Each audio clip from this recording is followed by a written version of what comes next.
नमस्कार, मी Kiran Palkar. Crime diary news channel मध्ये आपले स्वागत आहे. पाहूयात आजच्या ताज्या बातम्या. इचलकरंजीत 42 लाखांचा कापड घोटाळा. व्यापाऱ्याला गंडा, संगनमताने फसवणूक उघड. इचलकरंजी कापड नगरी म्हणून ओळखल्या जाणाऱ्या इचलकरंजीत तब्बल 42.32 लाखांचा मोठा कापड घोटाळा उघडकीस आला असून व्यापाऱ्याला गंडा घालणाऱ्या तिघांविरुद्ध गुन्हा दाखल करण्यात आला आहे. या घटनेमुळे व्यापारी वर्तुळात एकच खळबळ उडाली आहे.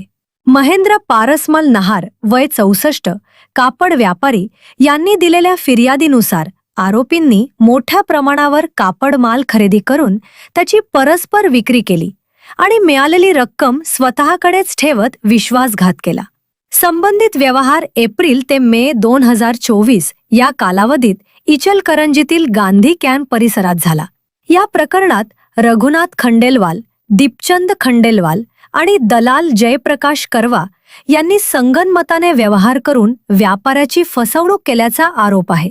देय रक्कमेची वारंवार मागणी करूनही आरोपींकडून टाळाटाळ करण्यात आली. एवढेच नव्हे तर फिर्यादीला शिवीगाळ व धमक्या देण्यात आल्याचेही तक्रारीत नमूद आहे. या गंभीर प्रकाराची दखल घेत पोलिसांनी विश्वासघात, फसवणूक, धमकी यांसह विविध कलमाखाली गुन्हा दाखल केला आहे. 42 लाखांहून अधिक रकमेच्या अपहारामुळे कापड व्यापाऱ्यांमध्ये भीतीचे वातावरण निर्माण झाले आहे. सदर प्रकरणाचा पुढील तपास पोलीस उपनिरीक्षक कोळेकर करीत असून आरोपींना लवकरच अटक होण्याची शक्यता व्यक्त केली जात आहे. व्यापारी वर्तुळात खळबळ, विश्वासघाताची परिसीमा अशी प्रतिक्रिया. अशाच लेटेस्ट अपडेट व बातमीसाठी आमच्या YouTube चॅनलला सबस्क्राईब आणि Instagram अकाउंटला फॉलो नक्की करा.